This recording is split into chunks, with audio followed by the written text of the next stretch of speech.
Hello and welcome to the 2022 Napa County Point-in-Time Count training.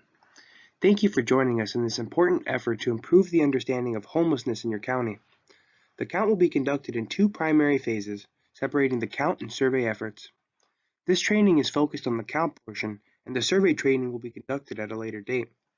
We will share additional details regarding the purpose and methodology as this training continues. In this training, we will cover the following: the purpose of the point-in-time count, the definition of homelessness used for the count, how to conduct the count, and reminders and next steps. There are several reasons why a point-in-time count is conducted.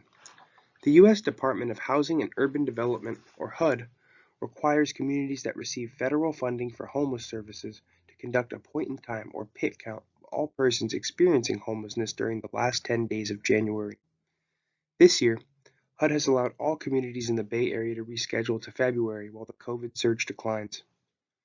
Counts of people who are unsheltered, meaning living outdoors, in vehicles, tents, or other similar locations neither intended or fit for human habitation, are currently required every other year. In addition to meeting federal requirements, the point-in-time count provides valuable data for community understanding of homelessness. Data on the extent, prevalence, and reasons for homelessness is also invaluable for local planning efforts and community understanding.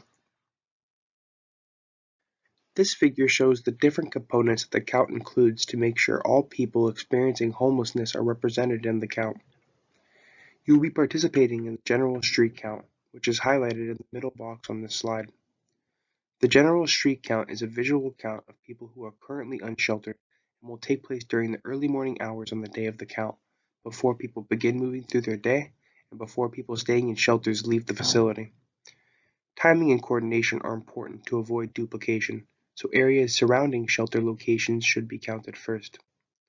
Route timing is important and should be considered in pre-planning efforts. Rural regions and non-shelter areas may also be subject to special arrangements. We will discuss how your team should prioritize counting locations within your assigned count area, such as shelters, later in this presentation. The other components include the shelter count, the youth count, and the survey. The shelter count collects information on the number of people staying in shelter programs across the county. The youth count focuses on counting unaccompanied young people under the age of 25 and is typically done around 3 p.m. to 7 p.m. This is not available for general community participation at this time.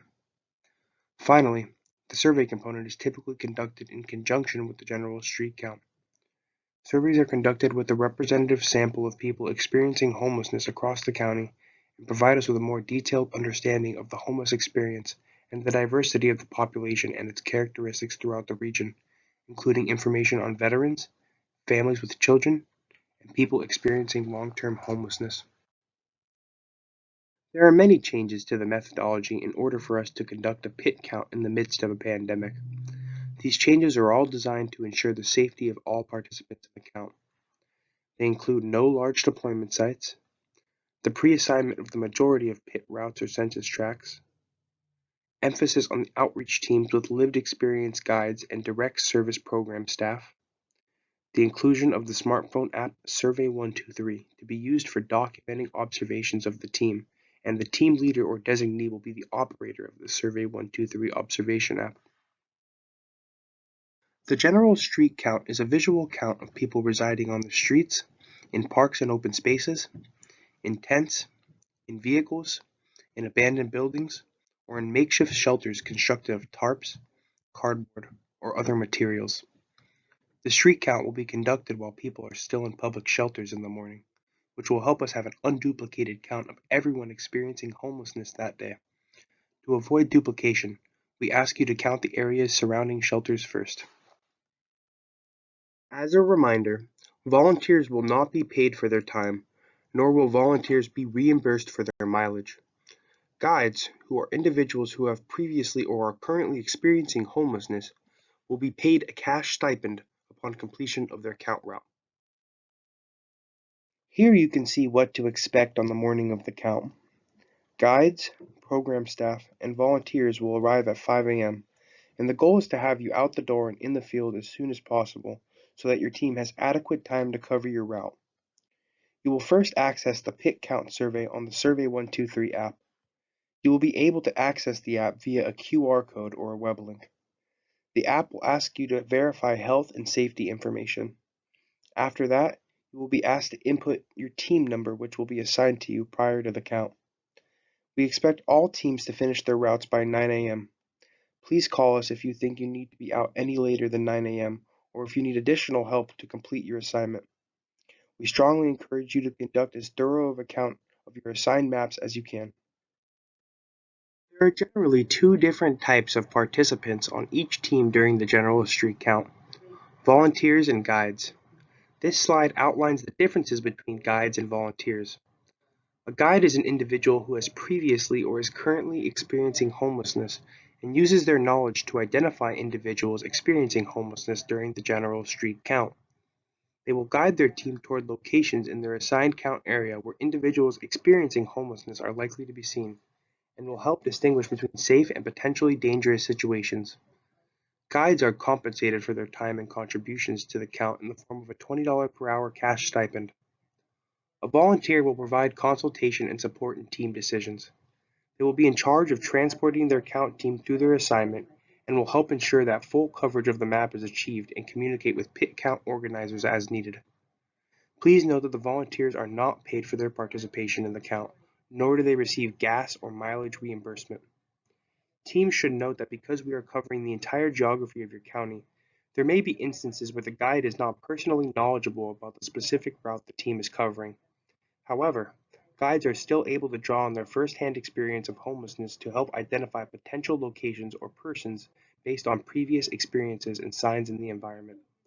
If a team is confused on whether or not a person should be included in the count, we ask them to collaborate within their team to make an informed decision. All team members are in charge of ensuring the methodology is being followed, and should designate one team member to be in charge of marking the tally sheet and one team member responsible for tracking the team's coverage of their count area. The next set of slides will outline how to use the data collection forms that you will use on the morning of the count. Each team will be assigned to specific routes and given maps of those routes. Your maps will be emailed to you and a link to a Google smartphone version will be sent as well. If there are issues printing the map, please email or contact alex@appliedsurveyresearch.org or call us at 877-728-4545 to make arrangements to get a hard copy map locally. Your route will be outlined. Please stay within the tracked border. Often, the boundary of your route is a street. If the borderline is a street, count the people on the inside of the street, or the side of the street that connects with the rest of your route. If there is someone moving back and forth across the street, you should count them. Please cover all areas. The count persons are persons who are experiencing homelessness or living in a place not meant for human habitation. This includes tents, vehicles, parks, sidewalks, etc. Be sure to drive or walk down every street. Count on both sides of the street unless it's a route border. Look for open areas. You may need to get out and walk. You decide the route you take. That route may depend on traffic or where shelters are. Be sure to cover areas around shelters first. It is a good idea to put an X on streets and areas once you've covered them, so you don't count them twice. If you are assigned to two contiguous maps, be sure to outline a route that will easily take you from one map to the other. When you first open the app, you will verify that you and all your teammates are fully vaccinated against COVID-19 by selecting Yes. If you have any questions about this, please call 877-728-4545. After that, you will then move on to the next screen by using the arrow button located in the bottom right corner of the survey. In the next screen, you are required to enter in your team number, which will be assigned to you within 72 hours of the count via email. Let's look at some examples of how to fill out the tally sheets. You will fill out one line per person that you see. In the first example, you observed one individual who appeared to be male in their 30s and was on the street. You start by bubbling in confirmed under confirmed or suspected.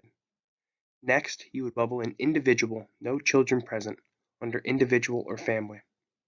Under dwelling or vehicle type, you would bubble in outdoors. Under is this sighting part of an encampment, you would bubble in no. Under gender, you would bubble in male. Under age, you would bubble in 25 to 59.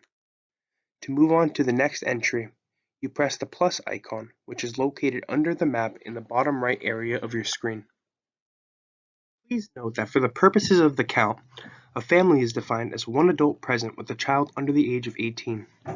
In the next example, you observed a family of 3 that included 2 adults over the age of 25 and 1 child under the age of 18 on the street. You start by filling in the bubble that says confirmed under confirmed or suspected. Next, you would bubble in family under individual or family. Under dwelling or vehicle type, you would bubble in outdoors. Under is this sighting part of an encampment, you would bubble in no. Under how many total family members, you would press the plus button 3 times to indicate that there are 3 total family members. Under age and gender of each family member, you would start with the first person and bubble in their age and gender. After bubbling in the first person, below the section age, there is a forward pointing arrow with a 1 out of 3 to the left of it.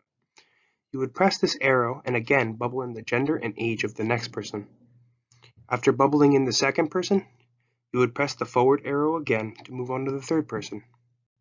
After bubbling in the age and gender of the third person, you would press the plus icon in the bottom right area of your screen to finish the entry and move on to the next one. Listed here are some ways to identify vehicles that are housing individuals. We want to maintain a respectful distance, so please do not walk up and look inside the vehicle, knock on the vehicle doors or windows, or shine flashlights into the vehicle. Instead, here are some signs to look for that can indicate whether somebody is living inside the vehicle or not.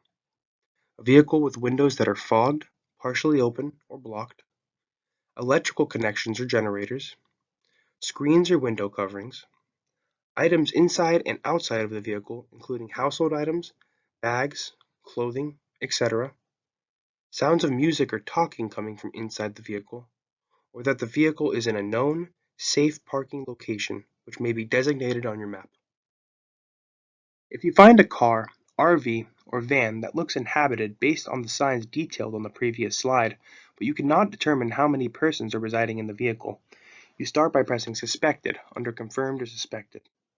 Next, under Dwelling or Vehicle Type, you would bubble in Car, RV, or Van, depending on what type of vehicle it is. Additionally, we ask that you record the last 4 digits of the license plate of each vehicle you include in the count. The reason we request that you document the last 4 digits of the license plate number is to help us avoid count duplication. Vehicles move quickly, and this helps ensure vehicles are not counted twice. The field for listing the last 4 digits of the license plate number is located below the section entitled Dwelling or Vehicle Type. After that, you would submit the entry and move on to the next one by pressing the plus button in the bottom right area of your screen. We take the privacy and confidentiality of people experiencing homelessness seriously. Please note that vehicles are not traceable or able to be tracked down using these numbers. Additionally, these numbers are only for use by the research consultant team from Applied Survey Research and will not be shared with any persons, organizations, or authorities outside of ASR. An encampment is defined as 2 or more tents or makeshift shelters that are grouped together. In this example, you observed an individual who appeared to be male and in his 30s outside a tent. You also observed a tent directly next to his with an individual who appeared to be male and in his 60s standing outside of that tent. You start by bubbling in Confirmed under Confirmed or Suspected. Next, under Individual or Family, you would bubble in Individual. Under Dwelling or Vehicle Type, you would bubble in Tent or Makeshift Structure. Under Is this sighting part of an encampment, you would bubble in Yes. Under Gender, you would bubble in Male. Under Age, you would bubble in 25 to 59. At the bottom of the survey, there is a plus button you can press to add another individual. It is located under the map. After adding the next individual, repeat the same steps you just did except under age, you would bubble in 60 plus to indicate that you believe the second individual is in his 60s. To complete the entry, you would press the plus button in the bottom right area of the screen. In the second example, you observe 3 tents together but do not see any individuals. In this case, you start by bubbling in Suspected under Confirmed or Suspected. Under Dwelling or Vehicle Type, you would bubble in Tent or Makeshift Structure. After that, You press the plus button located under the map to indicate another tent, and repeat these steps for the next 2 tents or structures. Safety is a top priority while out in the field. Please take note of the following items when you are out conducting the count. Please be safe and do not take any risks. Do not approach individuals and ask them if they are experiencing homelessness. Please observe and document observations only. Do not take photos while out in the field to protect the privacy of those being counted. Please keep all locations and information confidential and do not discuss them after the count in social media or other public forums. Stay with your teammates, be respectful of those you are counting, and if you have any problems or questions, call your deployment captain. Once again, safety comes first for all count participants. If an area seems too unsafe to cover, do not enter it. Mark the area on your map to show your deployment center captain when you are completed with the count. Some of these areas will have special teams to cover them. If you have a true emergency, please call 911 and then notify your deployment center captain when appropriate. Here are a few tips on how to prepare for the count. Wear comfortable shoes and clothing. Dress warmly. Wear a jacket, sweatshirt, raincoat, gloves, hat, etc. It is the winter. Each team should have one designated vehicle to transport its members through the route. Bring a fully charged cell phone. Bring a flashlight. Bring and wear your mask. You may also want to bring hand sanitizer to support COVID safety. The count will happen rain, snow, or shine, so be sure to bring an umbrella or cold weather gear if necessary. And of course, be sure to get plenty of rest the night before. We will be in touch with you regarding any specific deployment location information, as well as reminders as we approach the day of the count. Please feel free to contact us at the listed email or phone number with any questions. Thank you in advance for your participation in the 2022 Napa County Point-in-Time Count. Please encourage your friends, family, and colleagues to join us in this year's count by directing them to the volunteer registration link. We couldn't do this without you, and we look forward to seeing you.